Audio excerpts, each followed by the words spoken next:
James Glassman, head economist at JP Morgan Chase Commercial Bank, is here with me today, and he's bringing to light a topic that people aren't really talking about.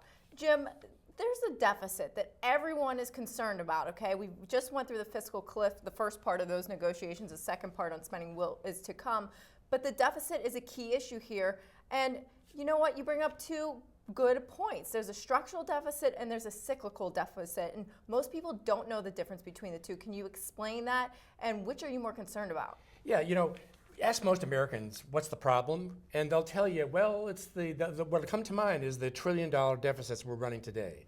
But we economists make a very big distinction between cyclical deficits and structural deficits. Cyclical deficits are deficits that are caused when the economy stumbles.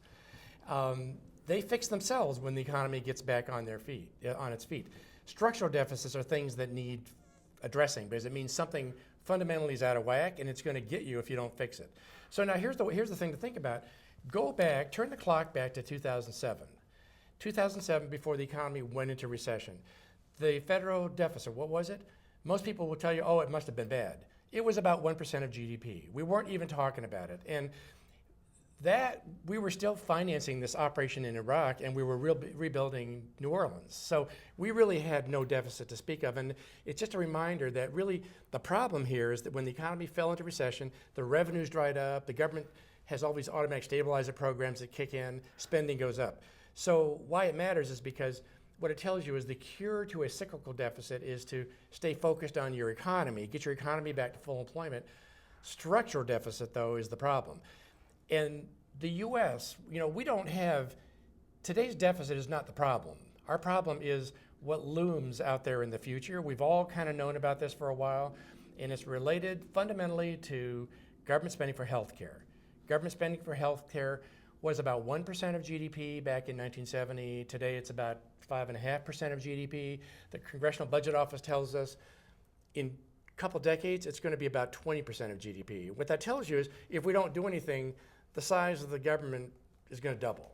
Okay. And so we got to figure out what to do. You either raise revenues or you got to try to figure out how to control the spending. All right, so we have Congress here meeting on spending cuts just at March 1st, I believe is the date. What are they going to be focused on? Are they going to be focused on these cyclical expenses or the structural ones, the health care that they need to?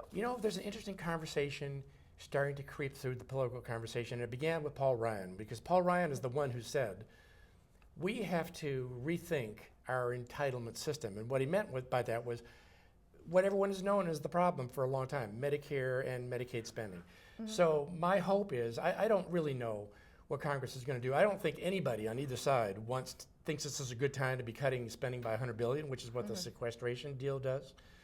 And my hope is, and I think there's a very good chance that in all this battle that's going on, they will figure out that it might make more sense to start nibbling away at the entitlement problem, which looms way out in the future. You don't have to do damage to the economy today. And I'll tell you, if the market knows what this problem's about, because if the market sees that out of this agreement, they decide to start making modifications to the healthcare process so that we can start to believe that they are focused on that problem and not go through draconian cuts in spending now, you'll see new energy coming in the market. The market knows what the problem is.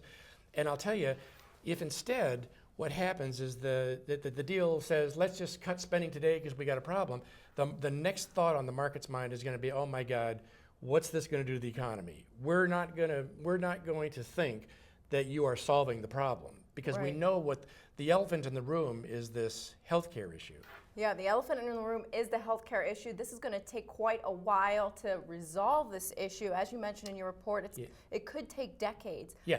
So all eyes will be on that March 1st meeting with Congress.